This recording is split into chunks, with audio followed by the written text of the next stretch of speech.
Hey everybody, welcome to another episode of the Dark Art Society podcast. I'm your host. My name is Chet Zar, and this is episode 270, and the date today is January 10th, 2023. See, I'm sticking to my word, and I'm saying the date and episode number so far this year. Today we have Brandi Milne, who's an old friend and colleague from the art scene. We kind of started around the same time, and always loved her work. And she's a really cool person, so we had a really excellent conversation. A lot of reminiscing about the old days, but also talking about her career and how she started. And it was a great conversation. So that's coming up. What's been going on with me? My little update is I have sad news that my dog Baby Girl died. She was just an amazing dog.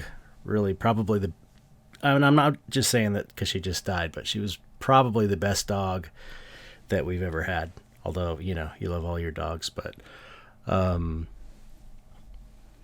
she was one of those dogs that everybody loved her because she was so sweet. And she was a little pit bull. She was just such a good dog. She was amazing. And so that happened Saturday, and she'd been sick for a while since Christmas, and we finally took her to the vet when she had a seizure. She seemed like she was getting better. She didn't seem that sick, and then she had a seizure. So we took her into the vet, and they did some x-rays, and there was a bunch of fluid buildup in her belly, and they couldn't even see what was going on because there was fluid in there. And they'd scheduled in an ultrasound and for the following Monday, and then she just on Saturday she just took a turn for the worse and just died. Got worse and worse and died. So we got to be with her when she was going, so that was good to be there for her. And she didn't suffer a lot, which is good. She didn't seem to suffer. It seemed to be just kind of like this gradual decline. So anyway, that's kind of been what my life has been since the last time we spoke. So I don't want to bring the show down because the Brandi interview is great, but I felt like I should say something about Baby Girl because she was such a great dog. Anyway, that's what's been going on with me. I've been trying to work, but it's really hard. I've got studies I'm doing. You can see back here, I've got some for my Patreon people and supporters. And I got a tool poster I'm working on. Almost done. Anyway, okay. So if you want to support the podcast, you can go to patreon.com/darkartsociety and join for as little as $1 a month. Get your name read in the air. Get in the secret Facebook group. Get in the Discord. And this week's subscriber is Aaron Schwartz. Thank you, Aaron, so much for supporting. We appreciate it. Yeah. Oh, if you join at the $5 level, you get entered into a drawing every month to win a skull, such as this one from the Skull Shoppe. SkullShoppe.com. They make amazing skulls. And we do that monthly with a drawing. If you want to join my Patreon and see what I'm doing, if you haven't seen me posting much on social media, it's because for the last, 5 years? 3 years? I don't even know how long I've been on there. It must be like five years, I think. Yeah, it's crazy. Maybe it's less. I don't even know. I lost track of time. But all the stuff I'm working on, I post on my Patreon. That's patreon.com/Chet Zar. Okay, what else? Is there anything else? I guess that's it. No, just the Brandi Milne interview. It's a really good one. She's great. She's awesome. She's a great painter. And let's get on with it. All right. Hope you enjoy it. Here we go.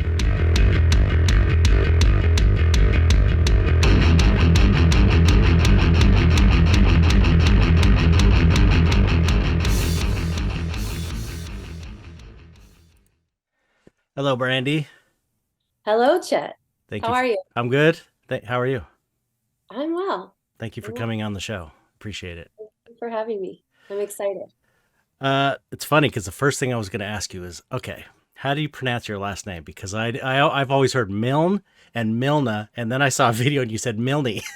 Yes. Yeah, it's Okay, Milne. Yeah. Milne. Okay, I'm sorry about Yeah. that. I've never heard Milna I've heard before. Milna and I've heard Milne, Okay. mostly Milne, but I've never heard Milne.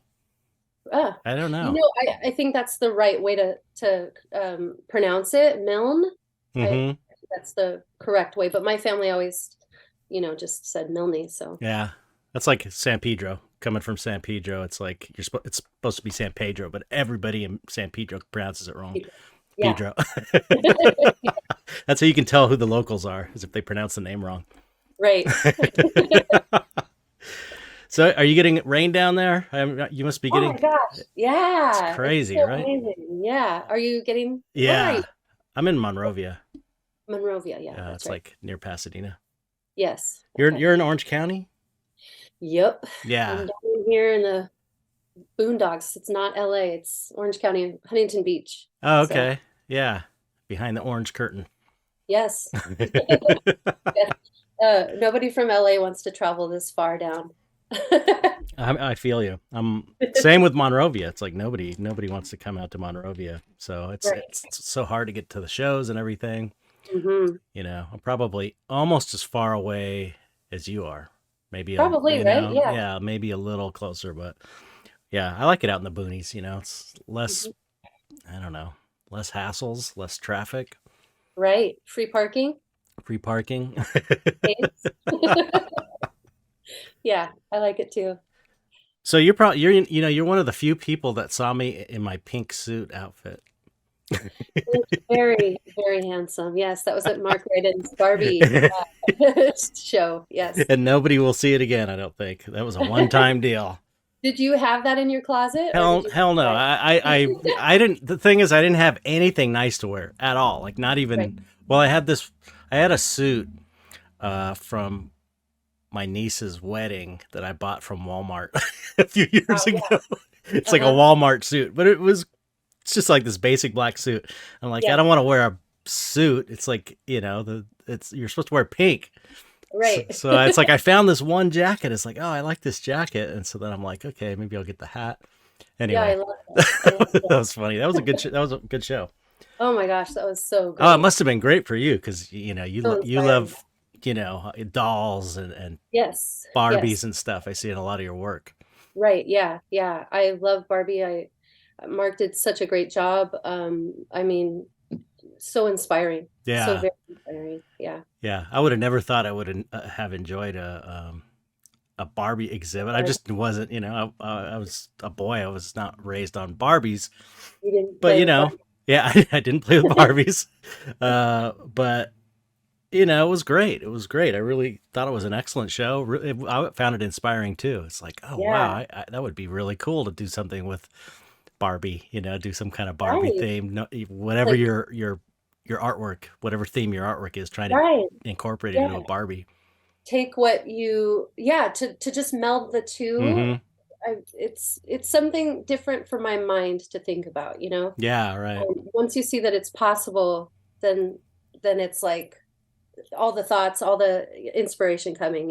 Yeah. Yeah. He kind of nailed it. Your stuff would be great for something like that. I think it'd I be would love really like that. a That would perfect fit. It be seems fun. like. Yeah, that would be fun. That would be really fun. You've got. I mean, so I think we started our art careers around the same time. Do you think? I believe so. Yeah, 2000 what, 4? Yeah, that's right around the time I started. That's when I started, like early 2000s. I think I started like 2005 is when I started selling paintings, and I was kind of meandering the first couple of years. Right. So I think I was just showing maybe at Cannibal Flower in 2004 or so. Yep. And I remember seeing your work there. yeah. Being blown away. Oh, And thanks. my husband Richard was familiar with your work because of Tool, Oh, your work. okay. So I just remember studying your work way back then, like Oh, thanks. being blown away. Cool. Yeah. Yeah, well, I always loved your work also, and you and your husband were always just the nicest people. You were just like so nice. It's so cool. So Really? it's just like one That's of those, that's yeah, just nice. always very friendly and really cool. And so, uh, Yeah. and then early on, you're just meeting people for the first time. You're trying to make network and make connections. So it Right. was nice Yeah. to meet really nice people and, Yeah. not be Yeah. intimidated because people are being assholes or whatever. You know what I mean? Yeah. So like thinking back on those early years, I was so freaking shy Oh my God, and right? oh my gosh, to have to go up to people, and I don't know if it works the same now, all these years later, but to be able to like go up to somebody you don't know in a crowd, introduce yourself, act like you're somebody, you know what I mean? Like Yeah, it's terrible. it's It was terrible. painful. It was very painful. And my husband always had to force me to like, there's this artist, go across the room and Right. introduce yourself. And it was so painful, so painful. But Yeah. Yeah. here we are. Yeah. And it's so nice to have what, 20 years Yeah. almost in between that and now, and to see the same people, to see the same Yeah. people that are Yeah. still going. I Yeah. really love that. I really love Yeah. Yeah. It is really cool. It's a really cool group of people. that. The whole kind of LA, whatever our scene is, I don't know what we'd call it. Yeah, I don't Pop know. surreal. I mean, I don't know. It's like, it's all kinds of stuff, but it's kind Yeah. of this LA underground, but it's not really underground that much anymore. I don't know. It's kind of Yeah. its own thing, Mm-hmm. you Mm-hmm. know? Yeah. Um, but, yeah, so I always admired your paintings and your technique and your colors Thank and you. and there's always a little bit of darkness in there. Not that that's required to be on the show, but you do have like Wonder. skeletons, Halloween masks, things that I love. So Yeah. Yeah. that's I do. I'm not. The show isn't exclusively like dark art, but Mm-hmm. because I've had all kinds of artists on Yes. here, it kind of started that way, but it just expanded. And I do have to say, I do love personally, um, you know, adding that element in there. It's like it gives it more of an edge, makes it a Mm-hmm. little less. I don't know. It's got a little more. It's a little more twisted, a little bit.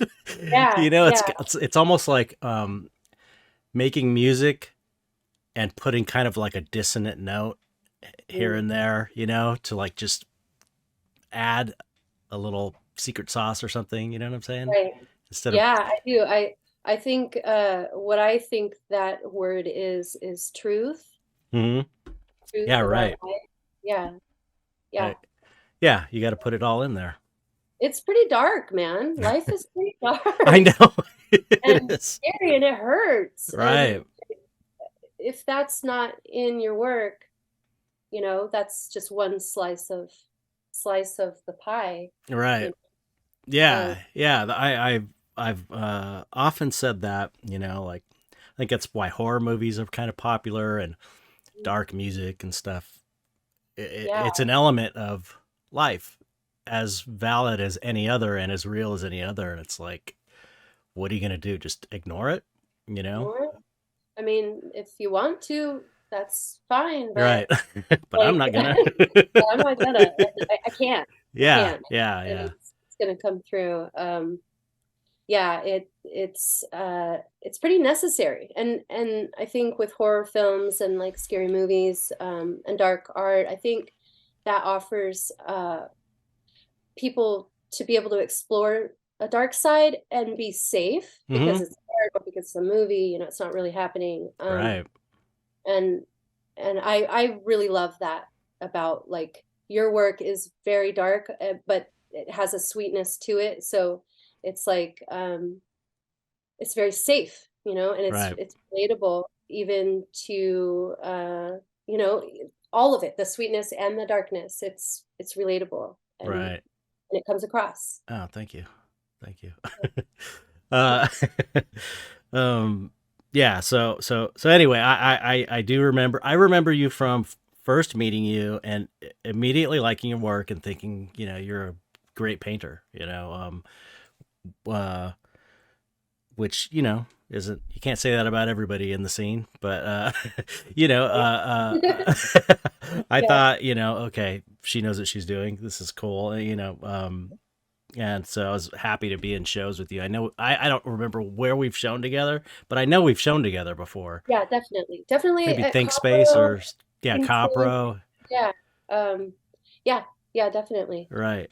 So yeah, so again, you guys, you and your husband are just super nice and very positive, very very cool. But like I said, people in the scene are generally very cool. There's only For the most part, yeah. there's only a couple There's, standouts, there's but some, yeah, there's some turds here and there, but so how did you let's hear your story. I want to hear your story about, I don't know, I've mentioned this before. I may have mentioned it on episodes that you listened to, because I know you were saying you listened to a few, but I do enjoy these interviews where I know the person, like I've known you for like 20 years, yeah, but not, we haven't sat down and talked about our right. past or anything. So I enjoy it because I know you, but I don't know really anything about your career or your life. So I want to hear it. I'm interested. I'm curious. Tell me, how did this all Uh, start?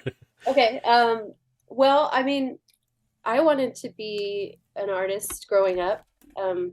Art was something, drawing was something, coloring in my coloring books was something that I was just drawn to instantly.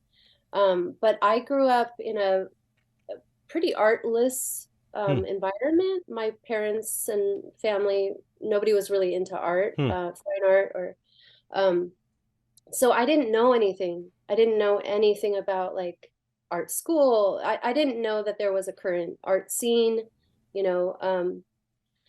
So I wanted to be an artist and I had dreamed about it, but I just really didn't believe it possible. So um, I but I always drew. I always wanted to just find the time to get to drawing and express myself in that way. Visually, What kind of stuff were you drawing as a kid? gosh, in well, as a kid, fun stuff like ice cream and um I've drawn candy. ice cream. I've drawn ice cream before. I remember drawing ice cream, and I would always put like a monster face on it. Oh, you did. Oh, I Because would love to. I was influenced by cartoons and comic Yeah, books and stuff like that too when I was a yeah, kid. Anyway, I'm sorry. Go ahead. fun stuff. Yeah.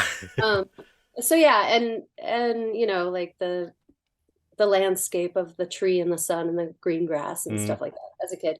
But then in high school, I was obsessed with these like stick figures that I did, and I I would draw out a scene and put it to like an old poem, like an old like a Jack Sprat or like Mm.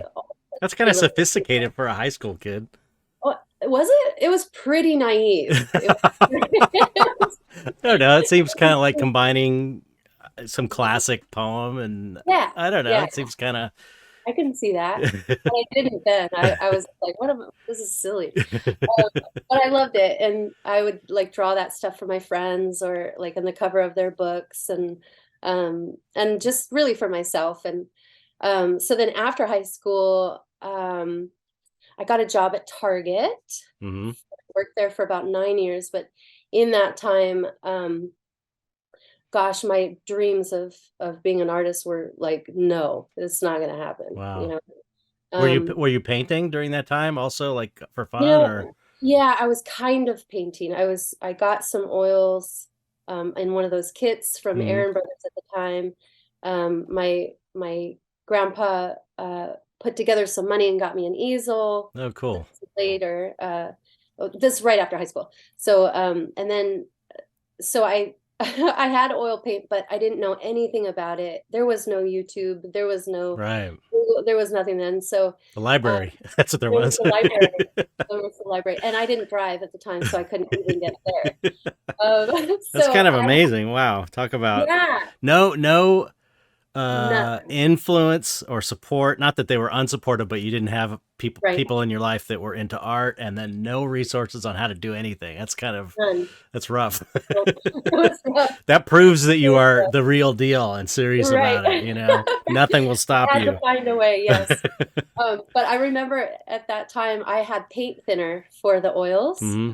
So I had to like go into the garage and like clean the brush every like every time I wanted to change a color or whatever. Oh, man. Nothing will stop you. Nothing. No inconvenience. No, no. So I was doing that and just I would at that time I remember seeing a lot of like rave flyers. Hmm. This is like the late 90s. Um and I was so drawn to that stuff, the advertising and just the pop colors and so I would just kind of look at that and let it inspire me. I would sketch in a sketchbook and just kind of pour out, listening to music, my headphones on. Hmm. Um, and With no thought that you could do this as a living. It was more like just for none. fun. Yeah, Hmm. yeah, it was basically just this is just going to be a hobby and I'm going to have to figure out like jobs and Can you imagine that now? Now that you are doing this as your, life, it's so sad to think it is, that yeah, you almost missed out on this. It's right. so cool that you, It could have gone that way. Yeah, if you just didn't take the chances. right, right. So then at the after that, after a while of that, I got a job working at, I left Target and I got a job working at a place that did, it was a small company that did artwork on menu boards, Oh yeah. like Starbucks and all that. Yeah. So um, I worked there for about 6 years, and in that time, that was basically my school. Hmm. Every day I showed up, I had to draw something that I didn't want to draw. All right. It wasn't Sounds like art school. history. Yeah, yeah. I had to draw like some crazy, like a lobster and a hamburger and like, Was this whatever. like chalk? Are Yeah, those like those chalk it, signs? it was supposed to be chalk. It looked like chalk, but it was actually oil pastels. Oh, okay. Okay. But I used them like a crayon, Right. just hard, solid. Mm-hmm. Um, so then I worked there for 6 years. I was, still interested in art and I was getting better because I was doing what I was uncomfortable to do. And I had to do it in a timely fashion. And Mm-hmm. it basically taught me like, a structure and a willingness to push past the uncomfortable. I don't want to draw this. Right. It's driving me insane. And then it also taught me how to work with clients in an artistic way and draw out what they had in their mind. Mm-hmm. That must have So, been so much more fun than your Target job. You must have been oh like, wow, oh yeah, man, this is great. yeah, I loved it. I loved it. It was a really crappy company. Hmm. The owner and his son, who worked there as well, would like fight, like cuss each other Oh out every god. day. It was like the Tuttles. Yeah, it was a bad environment, Oh but no. it gave me a lot, Yeah. Yeah. So so then at that time, I think it was 2002, maybe 2003. Um, my husband knew a guy who was showing at Cannibal Flower, Hmm. and he asked him like, how does this work? Like, what's out there? What's going on out there? I wanted to be an artist. I was so desperate for it, and um, at that time, my stick figures that I was drawing in high school had developed into these like tall, more developed girls, like women. Hmm. And they were like fashionable. They were all kinds of like expressive hair, color, like dress, and all that. Um, and so I was looking to launch, into this world. And Did you have like paintings by then, like a body of work or anything, or yeah, kind of. I had some of the oil stuff that I worked on, through the years, and then mostly illustration work. okay, Um, so you had some pieces you could show, or yeah, yeah, to give a and little bit of an idea. and you had been developing your style kind of as just Right, for fun as you're right. painting. Yeah, Okay. yeah. And I was working in not just graphite, but uh, ink at the Mm-hmm. time and watercolor. So maybe I had about 20 pieces that I would show somebody, that was Okay. Mm, top of what I that's a lot. had, the pile. Yeah, kind of. But again, they were just like Yeah, but girl, right, you right, know. right. Okay. So, so that friend was able to give us contact to Cannibal Flower and LC, and LC loved my work and loved Richard. Richard was the one that used to like drop them off for me up there in Oh, LA, cool. and talk for me. So we met them, and it was great. It was instantly a good relationship and Yeah. successful. I was able to sell a couple pieces and see that people were interested in my work. And at that time, I was so, like we were talking earlier, painfully shy, and Yeah. had so little confidence in myself or in my work. So that really did show me that there is a world out there that could possibly be interested in my work, Mm-hmm. and Yeah. supported in that way. Yeah, So that was, someone should do, I should do it. Someone should do a documentary about Cannibal Flower. I mean, yeah, what an important starting point for so many artists. I mean, so it many would of be us. a great documentary because you could interview all the artists that started at Cannibal Flower. It's like, all these amazing artists that went on to Yeah, become successful. And yeah, definitely. LC is, and LC is such a cool. He's in my documentary. We interviewed him for my That's right. documentary. Yeah, Yes, yeah. that's right. He's such a cool guy. Yeah. Somebody make this documentary. Well, you do it. Yeah, You just said you were going to do it, I right? know, but I don't have time to do it. I'm trying I to. know I got. it's so complicated. I would do it if I was rich. I would be like, okay, Yeah, someone. I would hire people to make this documentary. right. Anyway, I'm sorry to interrupt you there, but that's yeah, that's so cool that you started at Cannibal Flower because I started there. Pretty much everybody started at Cannibal Flower that I know for the most part of For the most part, yeah. all the people in our Especially, scene, most of them anyway. yeah, yeah. At that time, yeah, that Yeah, generation. yeah, right. That Yeah, generation. And those shows were so exciting. I mean, I remember going as nervous as I was because I was the same as you, totally shy, like yeah, the shyest person I knew. I was the shyest person I knew. I hated when I was a kid. I used to hate answering the phone because I was so shy. I used to not want to buy candy in a candy store because I was shy just to talk to any stranger. And uh, but it's like I made myself do it because I'm like, this is what you have to do. If I want to yeah. be an artist, I have to just do this. So I just did it with no skill, Mhm. talking to people, Right. and you just learn the skill as you go to the shows and you learn the skill. But uh, once you get over the fear and you're there, remember how exciting those shows were? Wasn't there like this feeling like, wow, something's happening, some big thing is Yes. happening here? I remember driving back from a show with a friend of mine that used to go with me, and it just being so excited, like, oh my God, there's this amazing art scene, and all these amazing Yeah. artists are showing here, and nobody knows about it except, you know. Yes. Yes, definitely. It was so exciting. And like they also had like performance art too, Right. and like it was life. It was Yeah, there happening. was like And a definite vibe and energy, and yeah, really amazing, and yeah. totally like flying by the seat of their pants. One night art shows, you had to pick your piece up the next day, or Yes, else it gets put in storage, and you may never get it back. yes, yes, yes. But for me, like that was helpful for it to be on over the weekend, Hmm. like um no longer than that, just because there was no pressure. Right. There You're was right. it was Right. Right.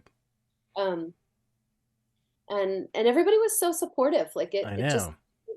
it was a great place to start. It was a great environment to be shy in and to learn. Right. Yeah. It was And yeah. Yeah. It was a bunch of really supportive, nice people. We yeah, should do like a class reunion. that would be fun. That would be so fun. You know what I think about sometimes are, and I'm not going to mention names because I don't even think I remember them, but there were people that started when we did Mhm. that were kind of like could have gone on and they didn't, and they just dropped away and never. And you, yeah, there's Yeah, like a handful of people. It's so right. trippy. Yeah. Not everybody could hang. Right. I remember thinking then, like looking up to those people and being like, damn, Right. like they got it, they're gonna skyrocket. And then in like 5 years, I'm like looking around, where Yep. are they? You know, Yeah, it's a trip. It's a hard road, it's a hard life to make it in it fine is. art. It is. It is definitely. It's one of the hardest, Yeah. probably. Yeah. Maybe I was thinking the other day, like maybe a poet. Maybe that would be harder to be a successful poet. That's so painful. Yeah. Very painful. But prior to that though, when I was growing up, it's funny because I had like the opposite experience as you with my family because my stepdad's an Yeah. artist. My mom was always interested in art. My aunt was very into art.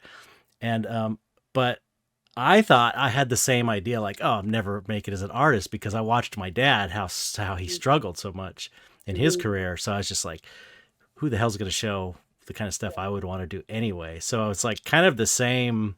That's why I got into makeup effects because I was into that, but it just seemed practical as well that I Right. could get a Yeah. job.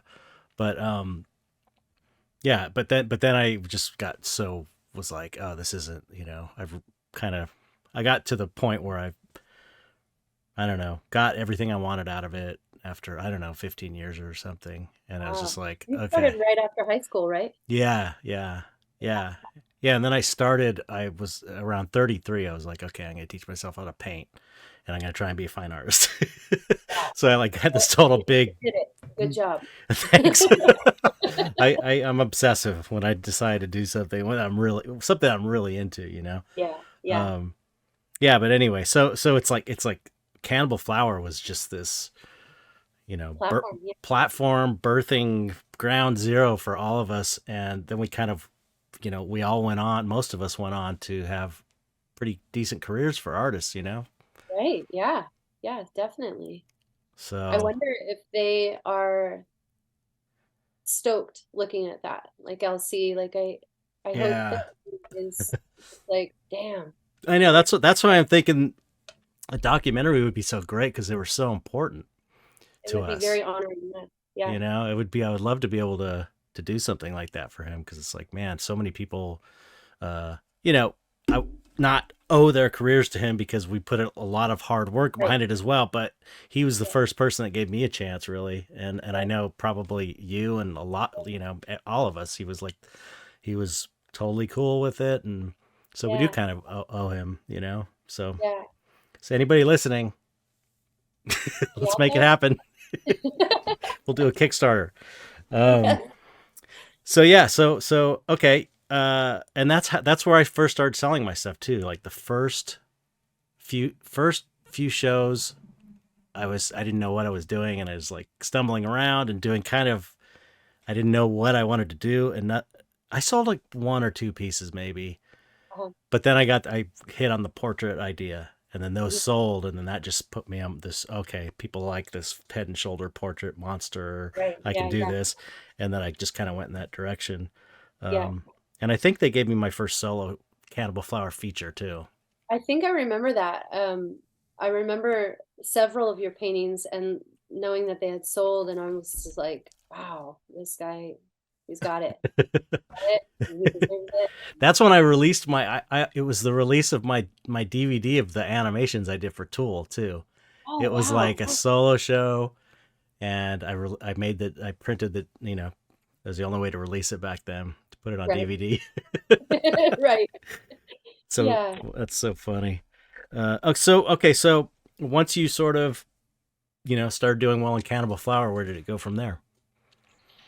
I believe because of people seeing the works, and I believe the next step was the Hive. Right, yeah, Um, Nathan. I showed with, yeah, Nathan a couple times, and then I believe it was 1988 with Oh, Jensen. okay, yeah, right, yeah, Yeah, yes. he did they did a Disney show. I think it was in 2006. Um, that I did three pieces for, and they all sold. And I remember being so happy, like so stoked and shocked at that time, because my work, the girls that I started with, they grew, and then I made that world bigger. Mm-hmm. So I started doing a background, and so then they were like a 24 by 24 piece in size, and they were at a price point that I was just like, what do I, like, this is a lot of work, so I gotta put it up this way. And then they sold, and that was a big moment for me in believing that this might continue, that Mm-hmm. this kind of career might continue. And Gallery 1988 was the first gallery that I showed with, Oh, um, that being a different step. And right. so yeah, that was a big deal for me, and then at that time, so I showed with Gallery 88 for years, and then Corey Helford came into the picture. I met Jan Helford, Mm-hmm. who was at the time building the first Corey Helford gallery in Culver City, and she offered me a show, and then that was my first solo show in 2007. Okay. So yeah. So you showed at Think Space too, right? Or was it Yes. like group shows or? Scriptures, yeah, yeah. Okay. And I had one solo. I can't remember what year that was. It was within those 2 years. Mm-hmm. So yeah, that it was 1988, Think Space, and Copro as well, Oh, right, right. and then Corey Alford Gallery. Okay. Yeah.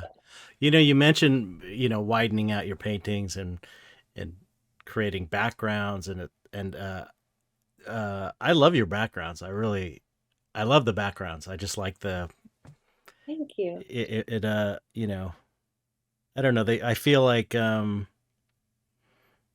can relate to them. Like I kind of paint backgrounds similarly, where they're like I try and keep them vague and they're kind of Mm, outdoorsy mountains and sort. You yeah, know what I mean? yeah, yeah, yeah, Uh, yeah. And maybe I studied your backgrounds that's all and your good. light, and how you do keep it vague, and yeah, maybe I did. But yeah, That's cool. that's That's probably why you well, can. that would be an honor. That would be an honor if it's true. But yeah, It's I dig it. I dig it. true. So okay, you how did you do on your first solo? Was that did you do well on that, or did it take Yeah, a while to?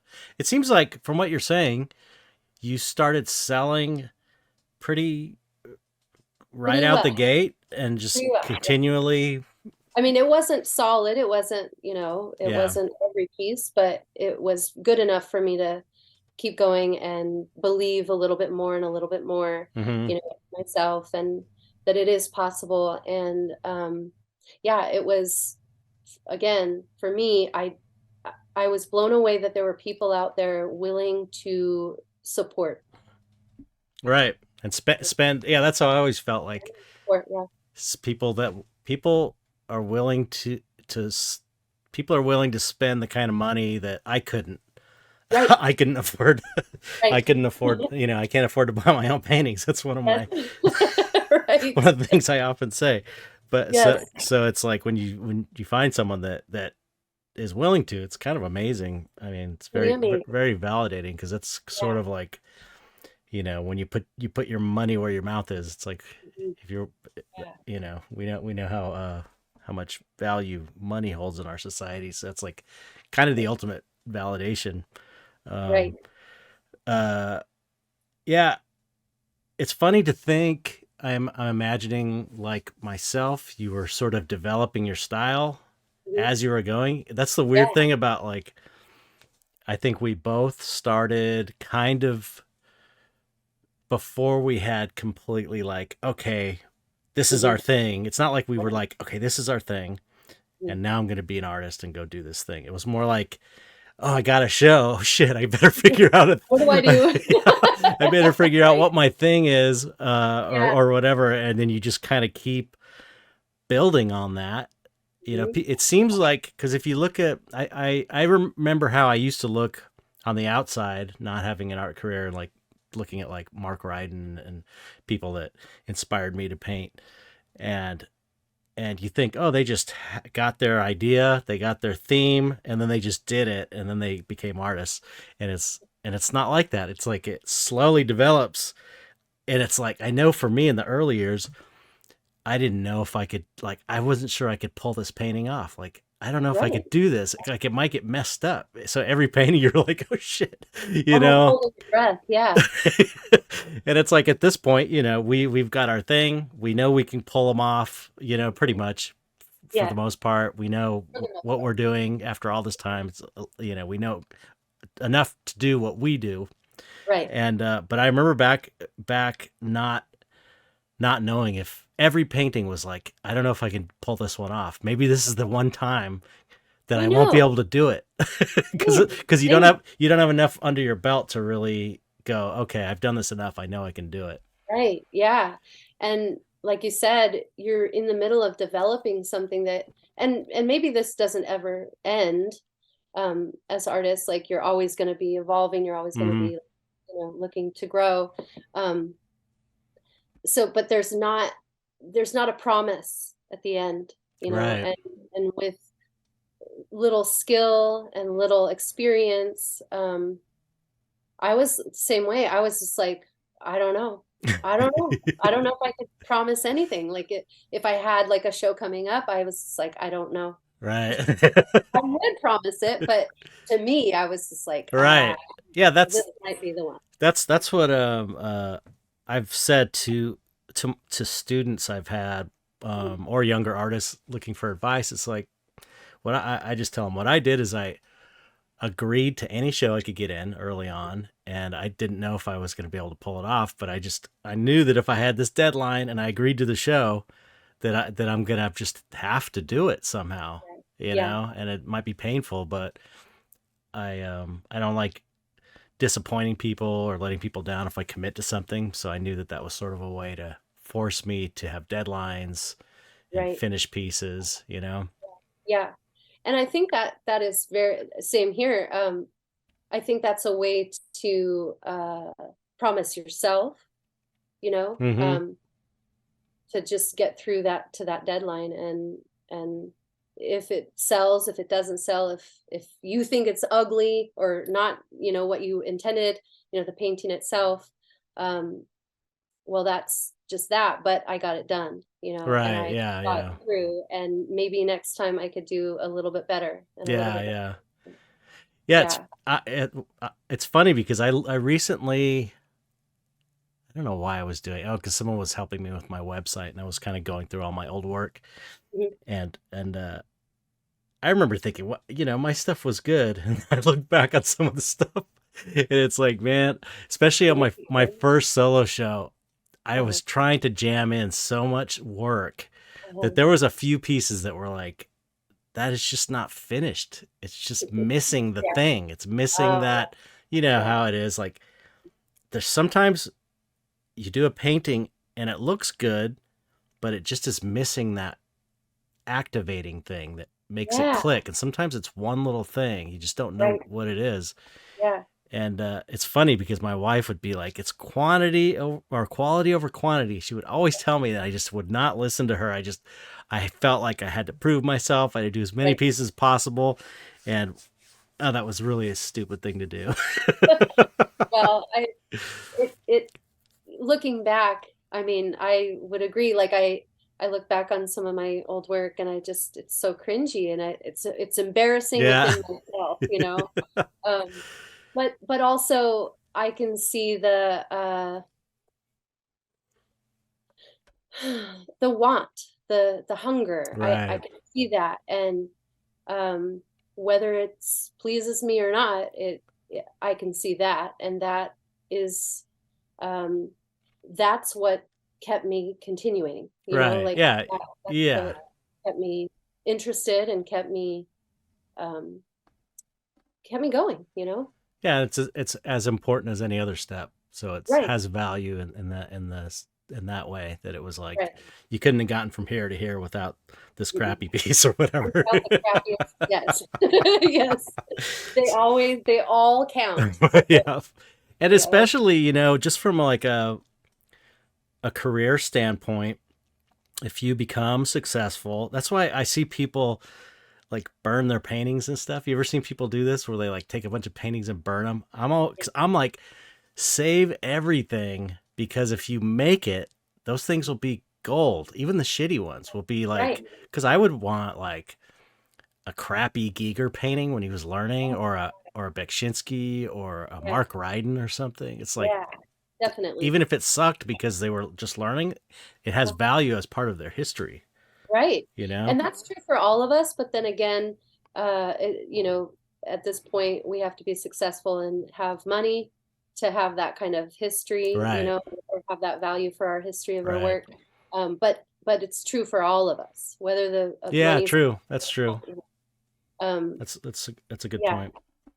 yeah, I love that stuff. I love, it's the same as like a sketch, like a sketchbook, looking through anybody's Mhm. sketchbook. It's not clean, it's not perfect, but it is what has gotten you to the best of your work, Right. at any given point. And those lines, those ugly paintings in our past, and even in our present, those I like to see that stuff. Not mine, Yeah. but I love to see that Everybody as else though, it's fine. everybody else. Yeah, yeah, yeah. Yeah. So did you um I don't know, did you have like a a a person early on that sort of was like helping you connect you in the community, or was there like any artists you befriended early on that, because you know when you're starting, I keep going back to the early days because we both started at the same time, so I can totally like Yeah. relate to it and remember how it was for me. And I'm just curious, like, were there, because I think for me, I don't know, I was trying to connect with anybody I could, Mhm. you know, networking with everybody. I remember Nathan. Remember Nathan living in the loading dock at the Yes. Yeah. hangar with the rats. There's like rats and shit in there, junk everywhere, and his bed is Yeah. like on the loading dock. Yeah. Yeah. Those were the days. But I don't know. I just am curious if there was I don't know, any One person. mentor or guide or anything like that. Um, I'll say that the first person that believed in me specifically and encouraged me with his belief in my work was my husband Richard. Oh, okay, that's great. Um, he was the one that he I remember him seeing the early years, the because we met in school, we met in an animation class at Fullerton College, Mm-hmm. and um at the time I was just taking like popcorn courses, I took maybe a handful. Mm-hmm. And that was one of them. So when he saw my work, that was the first person that said, you have something, you Oh, are going to cool. be big, or, you know, and, and gosh, at that time I was so thirsty for that and I needed it. Um, and I fear thinking of, had I not gotten that, what I would have done. Right. I don't know. But he was the first person that did that, and then connected me with Cannibal Flower and all that stuff. And um, Yeah, would drive your stuff up for you, and that's yeah, yeah, amazing. he would even like email people for me. That's so cool. It's very cool, um, and I needed it. I Mm-hmm. I was desperate for it, um, and then beyond that, like, and he still does that today. Like, I do my emails, I drive my stuff up, but he is very encouraging, and he believes in my work, over and over and over again. And That's awesome. um, it's very special. But beyond that, there wasn't one artist that like took me under any wings. I For the most part, I mean, it felt like there was a lot more community a few years back, Mm-hmm. Yeah. than there is now, and especially because of COVID. But even Right. still, I haven't had too many like experiences with like somebody taking me under their wing. Hmm. Um, just kind of like we're all in this on our own, you know. Yeah, I suppose that's just not the way it goes. I was just, I don't know. I was just curious Did because, you have somebody?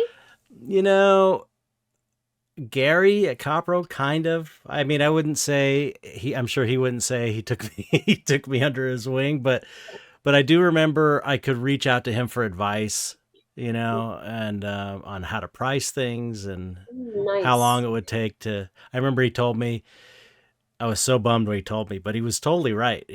He said, "Yeah, it'll probably be about 10 years before you get decent prices for your work." And I was like, "Man," Oh, but or 10 years, because I was complaining about, like, I think my stuff's too cheap, and I was looking at like Chris Mars, because he was selling expensive pieces. His stuff was always selling, yeah. and I remember him saying, "Yeah, it'll probably take you about 10 years to get to that, Damn. to where he's at," and it really did take about 10 years Wow. before I got to a point where I was like, uh, Satisfied with your pricing. satisfied with pricing and sales. It's like I only started really selling my shows out a few years ago, maybe like 3 years ago or something. Like Oh, wow. yeah, like I would always sell, because my stuff is, it's a very specific kind of person Yeah. for my work. So I would sell probably half the show, a good show, and then the rest would sell maybe throughout the year. Trickle out. Yeah. So they Yeah. did sell, but I never had like a sellout show on the opening night up until a few years ago. So it just Yeah. takes time, it just takes time.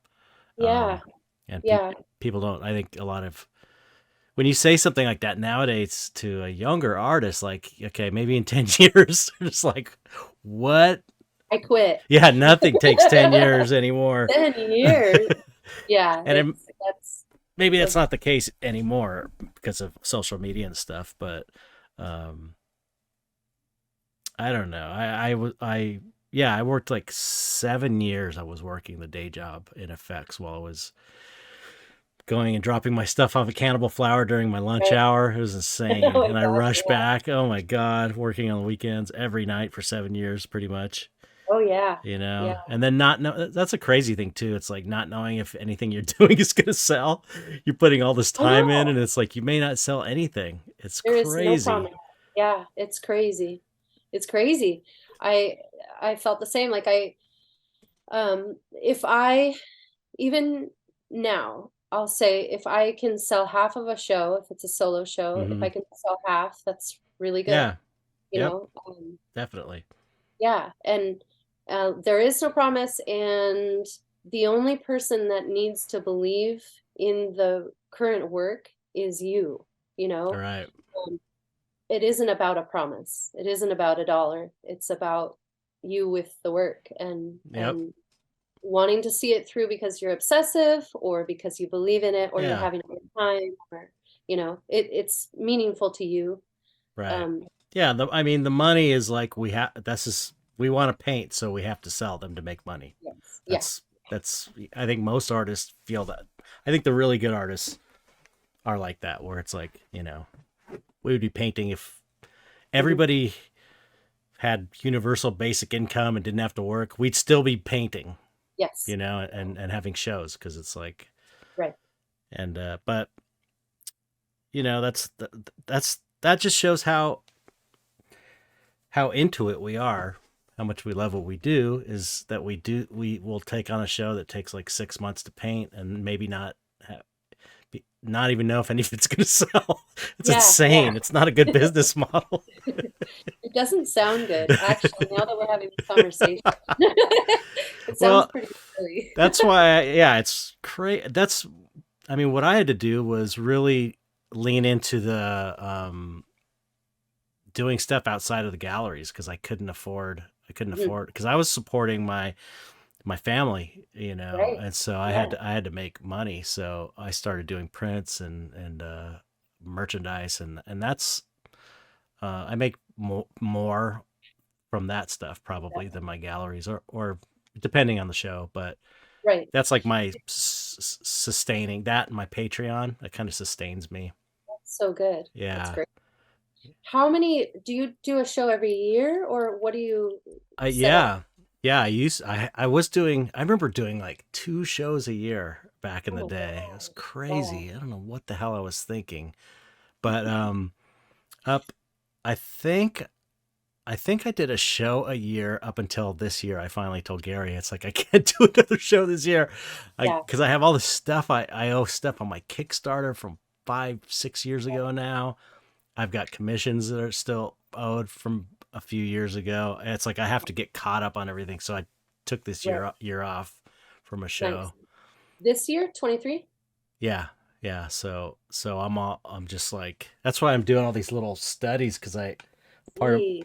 on my Patreon, it's like if you join at this $50 a month level, after a year, you get a little free study as like a bonus. $500? Oh my Yeah, gosh. yeah. So, Amazing.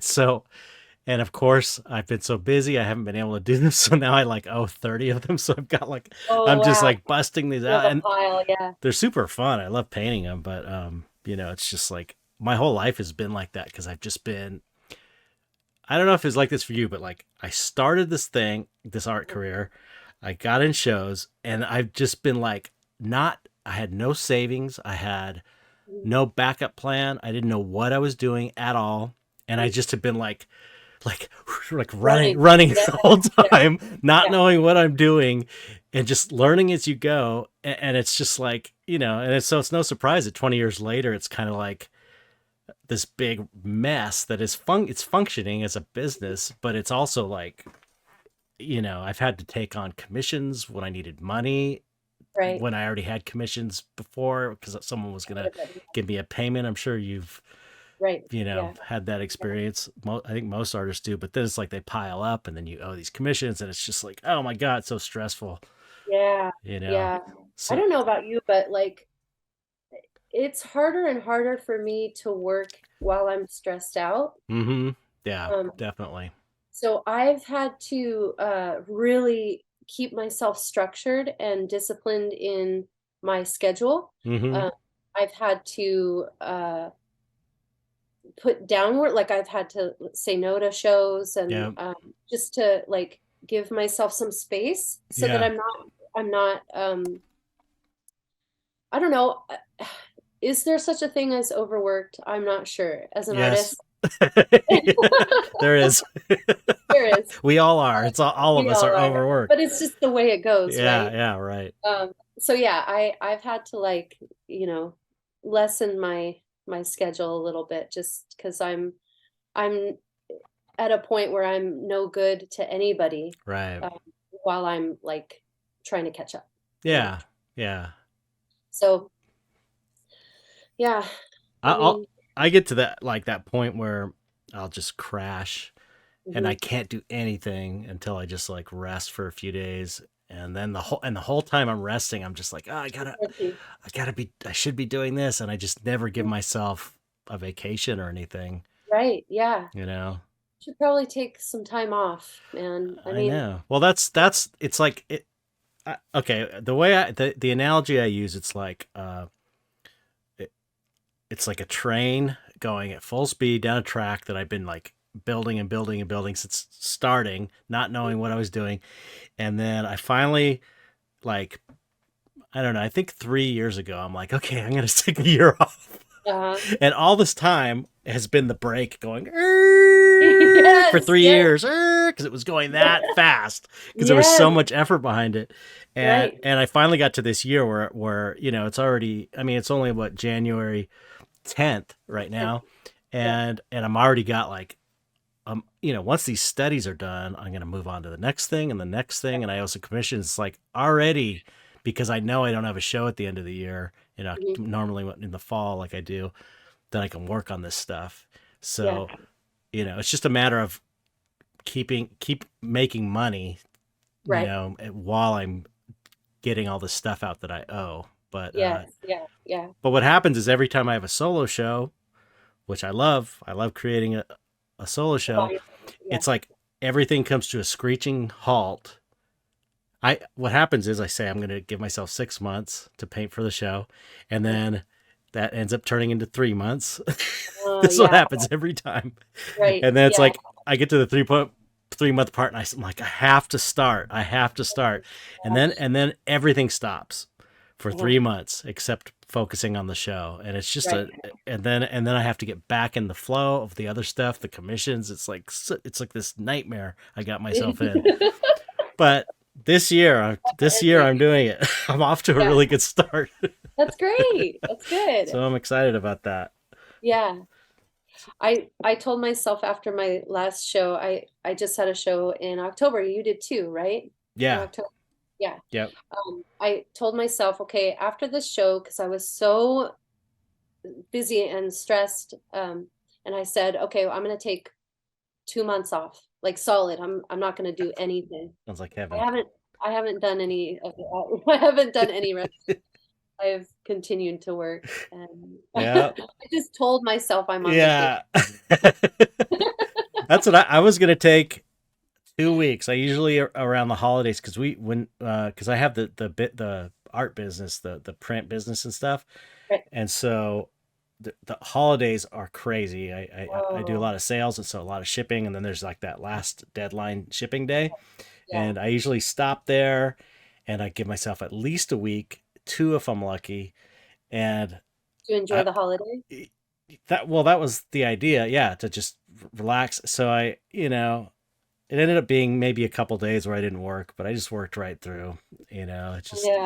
It's terrible. But like I said, after this year, and people listening to the podcast are going to be laughing right now because I've been saying this for at least the last 3 years, probably the last 5 years. This year I'm going to do it. Yeah. Yeah. But I'm going to. I have to. Or else I'll never get out of this. Right. Yeah. But it sounds like you're taking it slower. So you're I'm not. taking it slow. Yeah. Yeah. I have to. Yeah. I just don't have the energy I used to have also. No, yeah. And I've noticed that like as the older I get too, is like just being a person, not Mm-hmm. having to produce something. Right. Yeah. Right.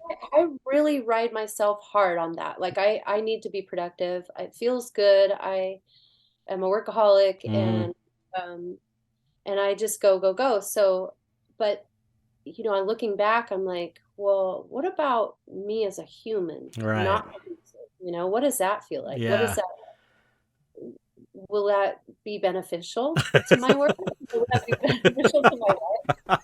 What is this? Yeah. It's like. Yeah, so I'm leaning more into that. I like, being productive, like I said, but I'm gonna slice a little bit off to Yeah. make some room for me. Yeah. The Yeah. idea of like watching TV and not having anything to do or reading a book. Reading a book. That's like amazing to me. I was like, oh man, imagine just reading a book all day like I Reading a used book. to when I was a Yeah. teenager. I used to sit and I'd read a book all day. It's like so pleasurable, Yeah. and it just seems like such a No big guilt. no guilt. No guilt. I should be doing everything right now, but I'm reading this book. No, I know. There's that I've heard that quote about artists need to be bored. Mm-hmm. They need Right. to Right. be bored. And I'm more and more jealous of that. You Yeah. know, I want to be bored. Yeah. I want to be so bored that I'm like, I Yeah. want to do something crazy, Yeah. Yeah. Right. Boredom is it's a luxury. It is a luxury. You know. But when you're in it as a young person, I don't know about you, but I was like, I'm bored. Uh, I'm bored. I'm bored. I'm bored. oh I'm bored. yeah. Yeah. I don't remember what that feels like. Yeah. That was a long time ago. Yeah. Yeah. Yeah. Yeah. Wow. Well, I don't know. Yeah, it's interesting to talk to someone. We're kind of in the same place, I think, with our careers, and Mhm. it's funny that you're having the same feelings that I'm having. It must be maybe it's just there's signposts along an artist's career, and it seems like they kind of coincide, generally speaking, for most artists. Yeah. Like the Yeah. stuff we're talking about in the beginning, and it's just kind of the natural progression. Maybe you get to a point where you're just like, okay, I can't keep doing this like this. I need to take some Right. time I need off. to do something different. Yeah. Yeah. I need a Yeah. I think hobby. so too.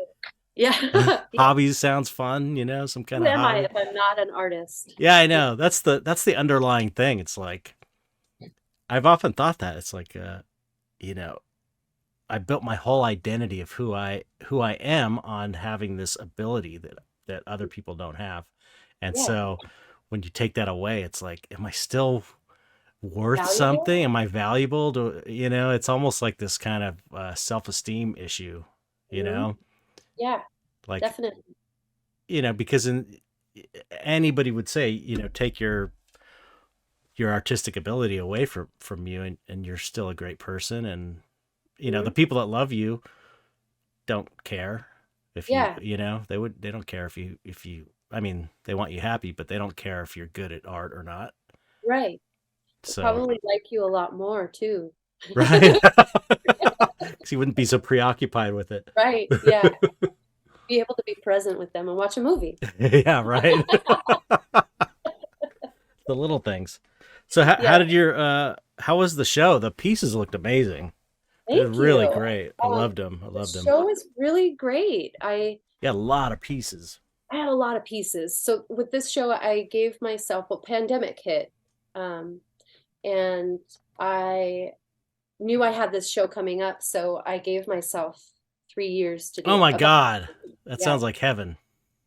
it was pretty heavenly, actually. It was really nice to, in the beginning, to have such a luxury of time, and um, I didn't, I didn't like think of a theme ahead of time. I just kind of went for what I wanted to do at the time, Mm-hmm. what I was inspired to do, and um, that was really lovely. It was like we were talking about, like that.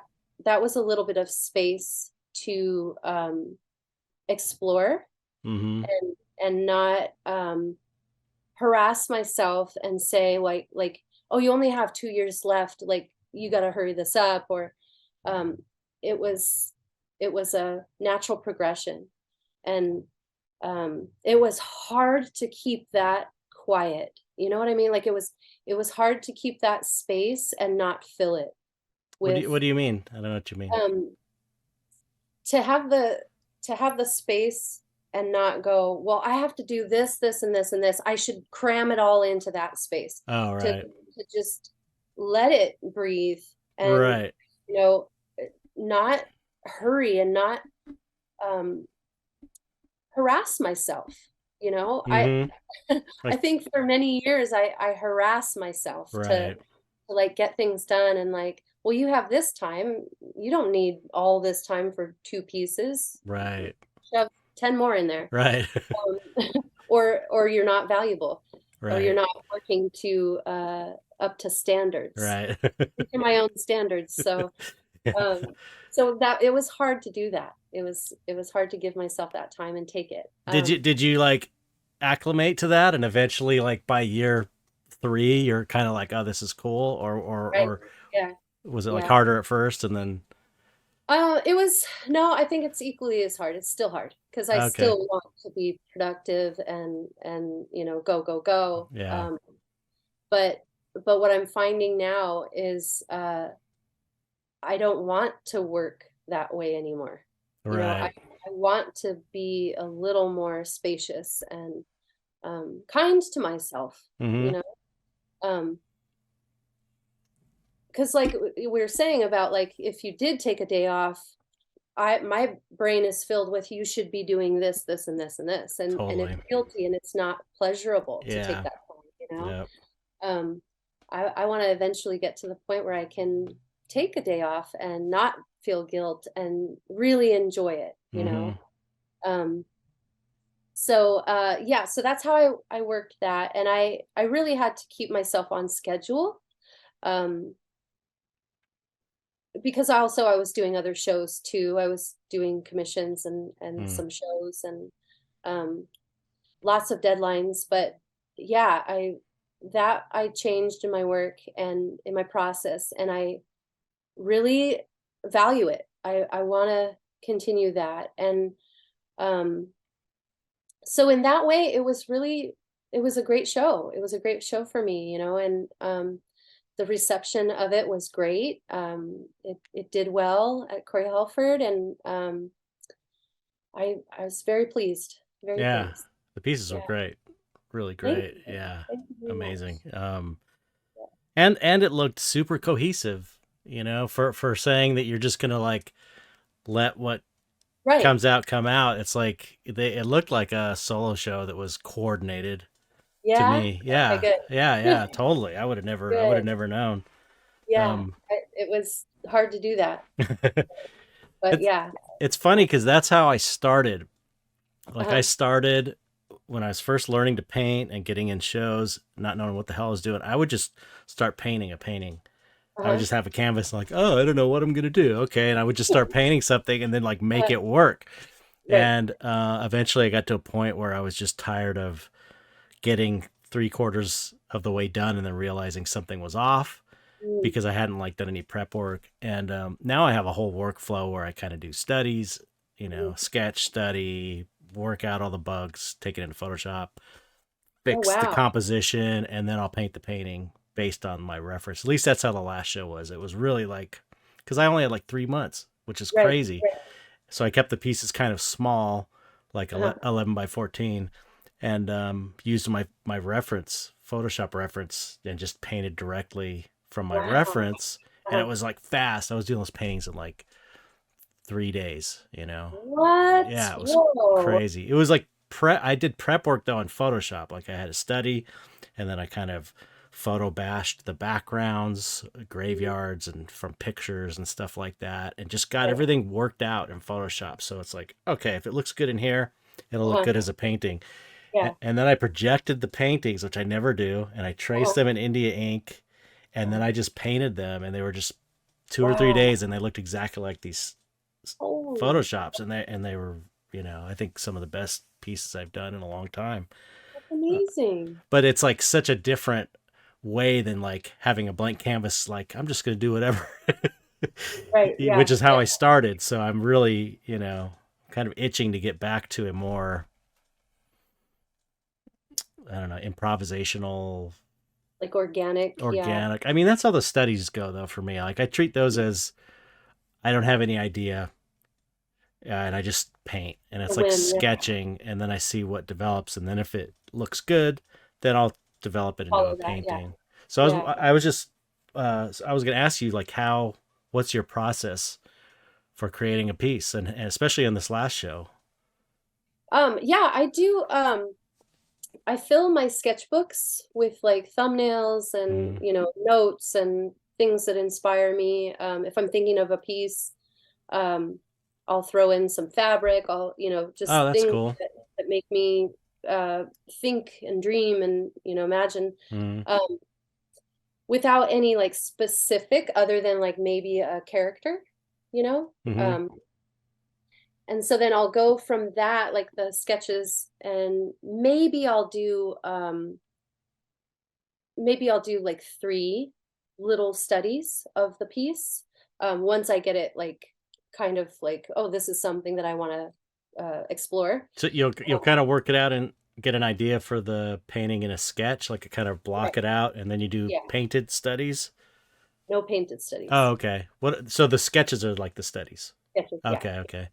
And then even those are really loose, and I want to give, because I used to do really elaborate sketches, and I would study it, before I take it to be painted. Um, but now, so I just keep it loose. I want to keep it loose so that there's enough something to explore Yeah. while I'm painting it, and which isn't the best as far as like time. Right. Um, Yeah. there's a lot of like, oh, I don't know where I'm going, and Yeah. is it working, and But then but you have that space for that magic thing to happen, right, right, which, yeah, being too regimented can mess that up. right, yes. And so at this point, I value that more than um, having it, Efficiency.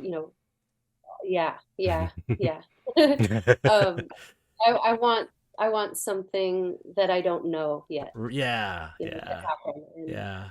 um, so yeah, that's what I do. I go from the sketches, and then I will either blow that up, um, not on a projector, but on like the computer, and then print out like pieces, and then I'll put that onto the panel, the final panel that I'm going to paint. Mm-hmm. Um, I'll do that, or sometimes I'll just go straight for another sketch on the, because I paint on wood. Mm-hmm. So I could do another sketch on that. And then I start the full painting and hope that something turns out. Hope that What do you use for fixative for the pencil, or how do you fix that onto the panel? I don't. I usually, if I'm doing that, if I'm drawing and sketching on the panel, I'll do tracing paper. Okay. And then I'll trace that with that carbon stuff. Okay. And then you just And I paint don't right on fix that? that. Yeah, I don't fix that. Oh, it doesn't like melt the. It does. Oh, okay. You just deal with Yeah, it.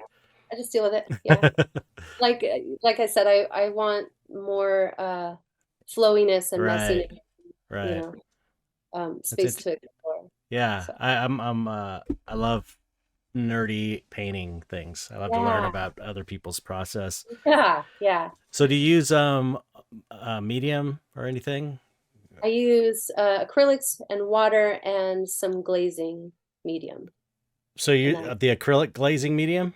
mhm, yeah, Liquitex glazing medium for. Do you have any issues with because I've tried glazing with acrylic, and Mhm. it's because it's that whitish,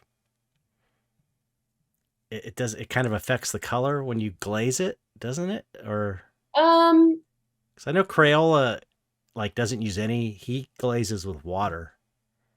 he does. He's actually the one that turned me on to this glazing medium. Maybe he's lying. Well, No, that's what he I heard. Someone told me that. It may not be true, but I thought he just used maybe water. um well, water mixed with this Liquitex Right, but glazing. I remember I'll have to ask him, but because I remember thinking he must use acrylic glazes, Uh-huh. but someone said no, he just uses water, thinned out acrylics for his Mm. glazes. But I don't Huh. know. Well, yeah, it does play with the color a little bit. For what I understand of it, it makes it a little darker, Mm-hmm. which is better for me. I like the way that it looks. But so there's no milkiness or there's no white in it. It's completely clear, but it does dry darker. Right, right, right. Yeah, that never really bothered me that much with acrylics. It was more like the thing that bugged me was the dry. Dried too fast for me. Once I switched to oils, I went back to acrylic to try it out again or mess around, and it was like, oh, this is drying on the palette. I can't deal with this. Right. Yeah. Yeah. I mean, I work with that. I like that Yeah, about it. right. Yeah, it's amazing to have something that's just dry and you could Yeah. write, or take a hair dryer to it. Yeah. That was always my dream. It's like if you could make an oil paint that somehow you could cure it, Uh-huh. like with ultraviolet light or something. Like you could Yeah. paint it and then you hit it with the light and you dried your layer. That would be really cool, Yeah. but it doesn't exist. No. And you paint solely in oil now, yeah? Yeah, yeah. Yeah. But I get it to dry, if I have to. I've had stuff dry in 30 minutes Really? yeah, by using a drying medium and then sticking it in front of Oh, a heater yeah. Uh-huh. and painting on aluminum because Oh, it won't warp the wood. No uh-huh. matter, you could put it in an oven, it won't warp the aluminum. Okay. So you can like literally, if you're in a pinch, you could dry something in 30 minutes. It's crazy. Wow. Yeah. Okay. Yeah. I want to teach myself how to paint in oil.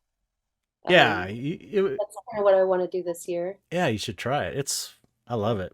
Your stuff looks totally like oil. I mean, it's like That's what I've heard, yeah. yeah, your style just seems totally suited to oil. Yeah. I probably paint that way, Mm-hmm. not knowing, Right. right. Yeah, Yeah. you definitely, your stuff looks very built up and layered. Yeah. Yeah. Yeah. There's But a I lot. like acrylic. I love it. I think of it like I think that it lends itself to my work of what I paint because I do a lot of like toys and Mm-hmm. plastic things Yeah. like desserts and all that stuff. But if I think about the acrylic as what it is. It's plastic. Right. Um, I I really enjoy that, and there's a lot still that I want to explore and learn and mess with. But Yeah, um, it's I remember my dad showing me this guy, this illustrator named Chuck Wren, and he was telling me back in the must have been the late 70s when I was a little kid. uh, And cuz he kind of I don't know, I must have been talking about oil painting, and he was saying like this guy's stuff looks totally like oil. It doesn't mhm, matter, it's not. I don't know if you do it well, it doesn't matter. It just looks mhm, good. But mhm, you can, you can get this. Both can look the same. It doesn't. It's uh, not like because you're painting an acrylic. Acrylic, it has to. It looks a certain way. It's like how you right, handle the paint, how you layer things, how your yeah, brush strokes are. You know. mhm, Um, yeah, I always thought like maybe if I could just maybe work with an extender, which I messed with a little bit to get the paint to dry, or use those open acrylics. Those one of what, they're like they're called oil. no, they're like I think it's Liquitex. They have a type of acrylic called open, Mm, or maybe it's golden. I don't know, but they take longer to dry. They have some kind of retardant in them, hmm, and interesting. because that's I mean I do enjoy blending. Mhm, It's really yeah, you can't beat blending in oil where it's right. you can blend too much. Right. Yeah. I think that's where I kind of lose myself. When I've played with oil before, it's very frustrating because it's it's not drying and I want it to stay still and Yeah. you know, it's Yeah, it's like a total. I mean, when I switched, it was like such a. I got that, you know, that bug to learn it. I have to learn it. Because all the painters that was looking up to were all oil painters. So I felt right. like, it was a Yeah. naive way of thinking, like, I want to be like my heroes. Of So I'm going to course. do it like them. Yeah. It doesn't, but it doesn't, now we know it doesn't matter. But still, at the time, I was like, I got to learn how to do this. So Yeah. Yeah. it was just like, it was hard at first, but once something clicked, I think when I started using liquid, because liquid will dry overnight. Ooh. It just dries overnight. So it's like I learned to space out my stuff like, you paint however long you paint, whatever you do in that session, it'll be dry the next day. Mm. And I just Okay. built my layers up like that.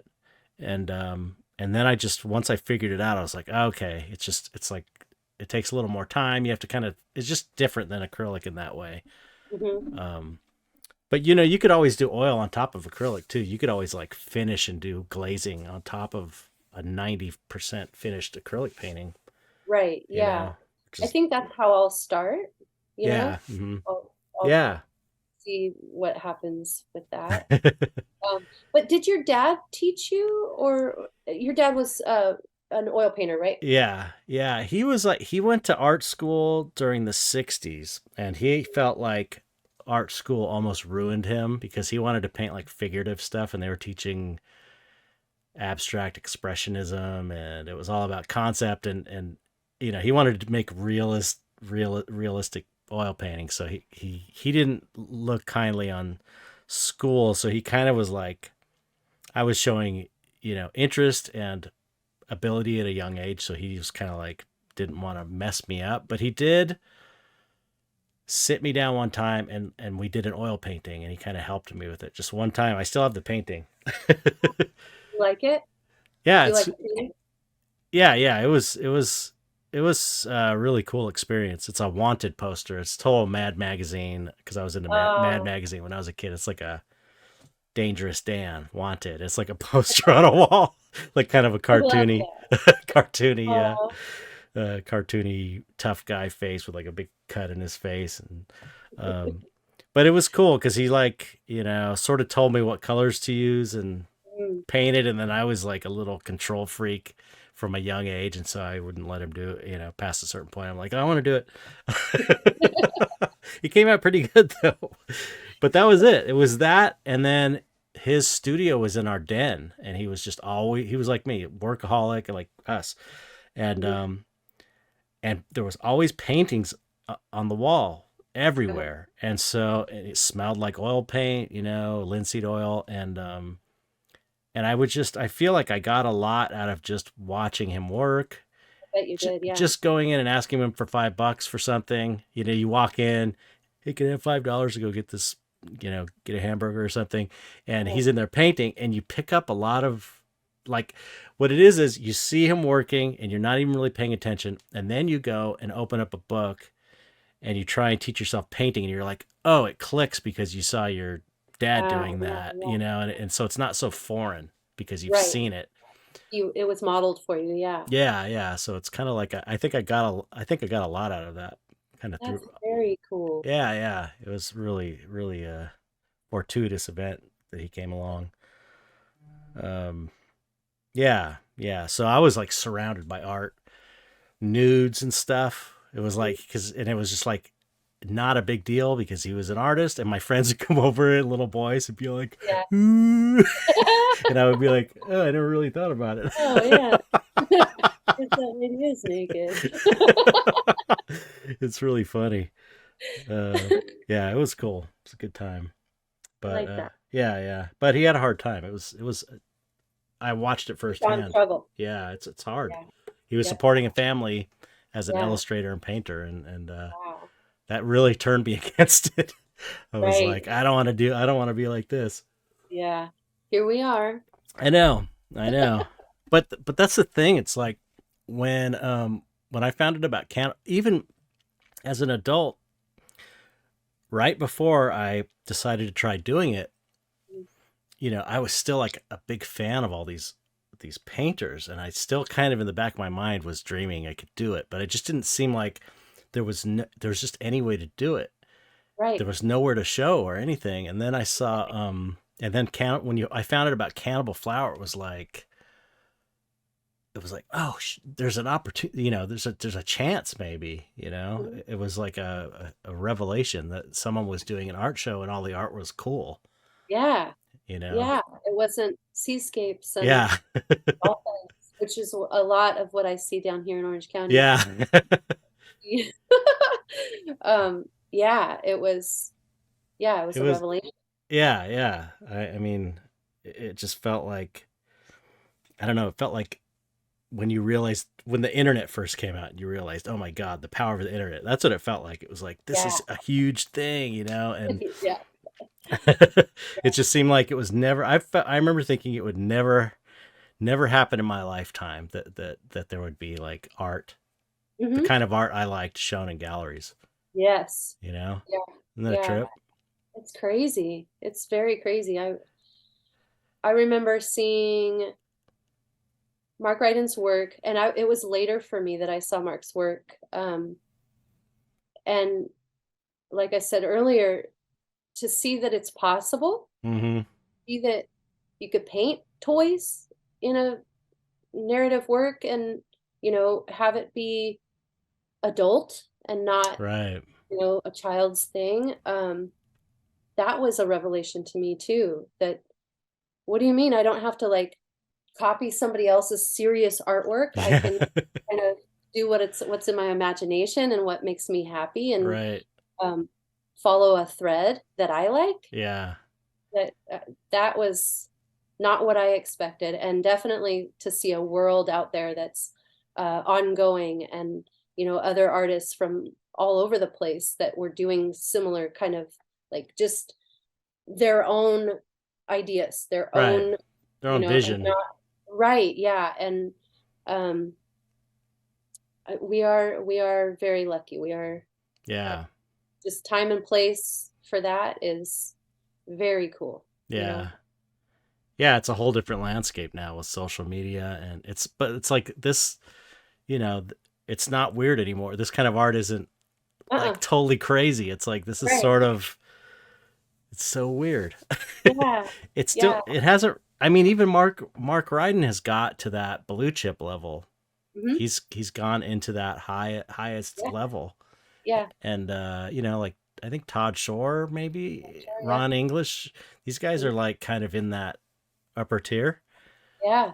Yeah. Um, so maybe we'll, Doing what inspired them as kids, right. growing up and what's in their imagination. Yeah. Yeah. Yeah. It's funny because that's I was watching an interview with you, and you were talking about how your stuff was like inspired by all the stuff that made you happy when you were a kid, and I Mhm. was thinking that's pretty much mine too. Is like Yeah. that's the stuff I was into. That I thought Halloween and Hmm. monster masks and horror movies. Yeah. It's Yeah. like it's It's weird. real It's inspiring, right? yeah, yeah. I even I had a show one time. I had like I had to do a show, and I was completely out of ideas. Like the first time in my life, I had kind of a block. I'd Hmm. never had a block. I've never had a problem with that, Hmm. and I just didn't know what to do. So what I started doing was like, I don't know how I came upon the idea, but I found these old EC, or actually they weren't even EC. They were a lower grade horror comic. EC Hmm. was like the big horror comic Tales from the Crypt from the like the 50s and 60s. It was kind of like the big one. Oh, And they made the TV show right. Tales from the Crypt based on the comics. And I got those as hand me downs somehow when I was a kid. But even these really bad low level horror comics, Uh-huh. I found them in volumes on Amazon, and I bought one. I was like, "Oh man, this is so cool!" And I got so inspired. I ended up buying a bunch of these books, getting Mhm. completely inspired by reading these stupid comics of monster zombie comics from like the 60s. Yeah. And Yeah. it just, even though the show I did wasn't related to those really, it was like it sparked my, I don't know, it got me inspired to create, Yeah. like Yeah. Totally. I don't know if you're like that. Like when I see stuff that, even if it, or music that like Hmm. just is good, you just Hmm. want to make your own thing. You don't want to like Yes. copy the music. It's like it Right. inspires you just to create something, right? I describe inspiration as jealousy. You know, I Mm-hmm. I can look at stuff and be jealous of it. That like if it's a movie, if it's music, if it's art, visual art, if it's poetry, if it's a story, I'm jealous, and that tells me that I want to do something based on that, or not even based on that, but it's moving some parts in my brain. You want to make something that good, Right, that good. And right? whatever it is, if it's the color, if it's the theme, whatever, I, I want to match that. And I Right, want to, there's something in my brain that needs to come out, and only I can find it, you know? right. It's not about copying that thing. It's about listening to me be jealous, inspired, Mm-hmm. and then get to work and throw up something, Yeah. just um yeah, so yeah, finding that old stuff from like things that you as a younger guy would have like loved. um I think that's where it's at. It Yeah. definitely is for me.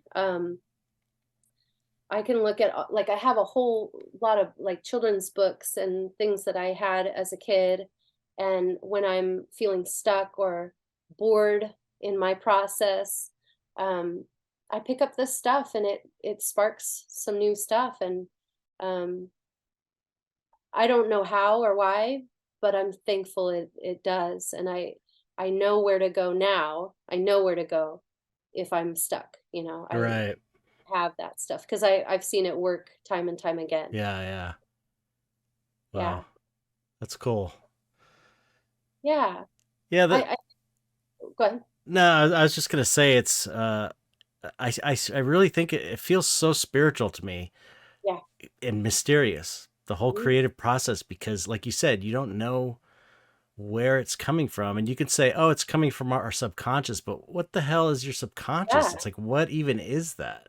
Right. I mean, that's a term that people have made up to try and make sense of this crazy, mysterious thing that doesn't really make sense. And it's like, yeah, there's characteristics of the subconscious in all people that work a certain way, but there's also this other element that is totally not understood, I don't think. Mm, Like, mhm, especially, and it's especially, I mean, it's, you can go into like psychic phenomenon or precognitive dreams and stuff like that, but just the artistic process, it's like, it hasn't been proven what's going on, how you get an idea, mm. where it comes from.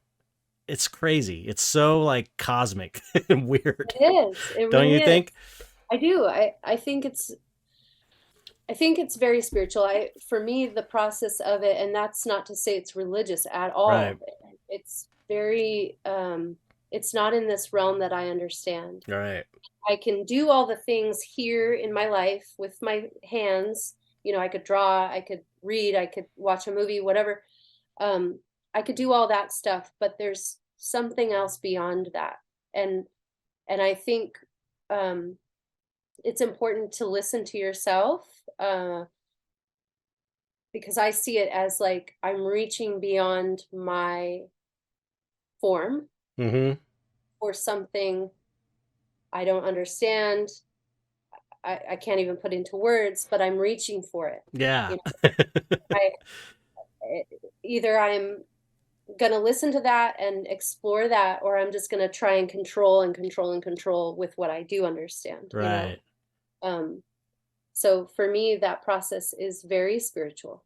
And It's beyond me. yeah, yeah, I think it's reflected in your work too when you think about it, because your stuff, um it's surrealist work in general. Your stuff is dreamlike and surrealist. It really has a feel like you're in this kind of a dream world.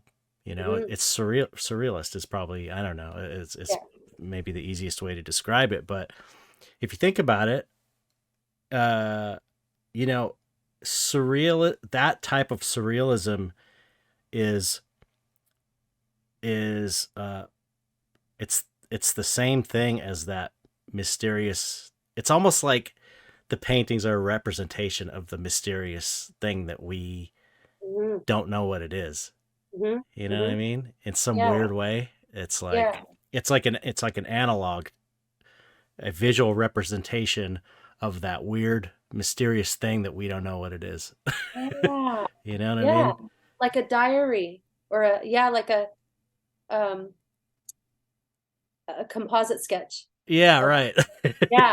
Yeah. it's it's Definitely. it's like a visual representation of a thing that can't be described Yeah. or understood. It's so weird to me. It's just like every time I think of just, we've become so accustomed to like art is a thing that artists do. They make artwork and people look at it and like it and people buy it. But when you stop and think about it, it's so fucking weird. It is the It's weirdest. so weird and cosmic and spiritual and mysterious, and nobody knows why we do it, or why Right. we want to do it, where it Right. comes from. I don't know. It just blows my mind. Yeah, I agree. I don't I don't know, since pandemic I feel like so many things have become abstract to me. Time being one of them, Mm-hmm. but also the way that we see things, like you said, we've been so conditioned. Yeah, artists make art, they paint, they draw, musicians make music, and Right. we all look at it, we consume it, and we go on. Yeah. But if you think about that person, that human, wherever they are, whatever part of the process they're in, that is a freaking bizarre. Why would you ever want to do this? It's painful and it's boring. It can be Yeah. boring. Yeah. There is no guarantee, but that human is doing it. That human is listening to something beyond them that makes them propel forward and vomit something out. And what is the point? What is the freaking Why? point? It's like, Why? because people who are really artists are doing it because they just have to do it. They whatever they feel the need to do it, and it's just so Yeah, weird. Why did they? Why were they drawing on the cave walls in the first place? Like, yeah, or hitting rocks together to make drum sounds or whatever. It's Now, like, yeah, it's yeah, so trippy, but also everything is trippy. When you yeah. think about it, everything is trippy. Like the fact that, not even the fact that we're talking on Zoom, but the Mhm. fact that this chair exists, the fact that my heart beats itself and I breathe automatically and it's raining outside. It's like Huh? this whole reality is just a fucking total It's fucking trip. crazy. What are we do? We're spinning. It's What? the whole thing, It's top to crazy. bottom, is just like, what? This is crazy. And it's like, It's bonkers. in a sense, maybe that's a function of art in all kinds of ways, Huh. is that it's reminding people that you're living in this insane miracle. Yeah, We take it for granted because we live in it every day, but man, when you stop and think about it, it's just like, it is. it's indescribable. It is. Reality is just completely indescribable. It's crazy. I think we take it for granted and we don't think about it all the time because it blows your mind. And You couldn't function if you're I constantly don't thinking think about that, how weird everything yeah, was. think about driving your car down the street. Right. That is insane. Yeah, that just yeah. What? Yeah. It's so weird.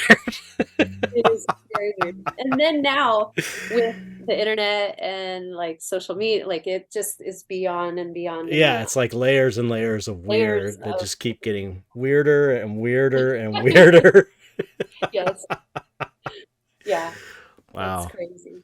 Well, I should probably let you go. We're nearing the end of our time because I've kept you on for so long. But I appreciate you talking with me. It's super fun.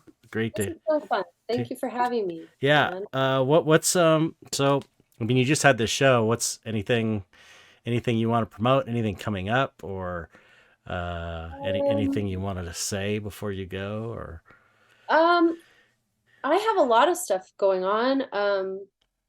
Nothing really to brag about, but just exploring more art.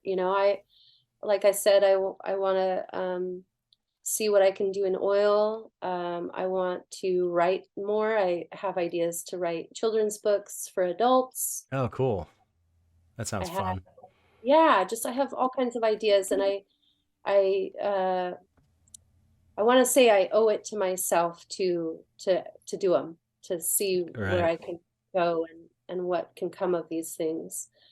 Because it's for me, I have a 20 plus career of painting and visual art, and I've been on that train like you described earlier. I've been here and I'm on this train, and I kind of want to mix it up and stop a little bit and um, bend reality in that way. I want to see what happens, Yeah. and I want to be curious about it uh, and find something new. And then I'll always be painting, I think, and drawing and showing. I want to and see how that stuff, that curiosity and other avenues affects and uh, bends the reality of the paintings and the visual art. I want to see what's up. I want to see, you know. Sounds fun. Yeah. Sounds like you want to continue to explore. I Yes. mean, that's Yeah. what it's all about. Yeah. Exploration. Yeah. Well, cool. All right. Well, don't hang up and Okay. just say goodbye to the audience because we have to just say goodbye, audience. That's what I do at the end of every show. Bye. Thank you for Goodbye. listening.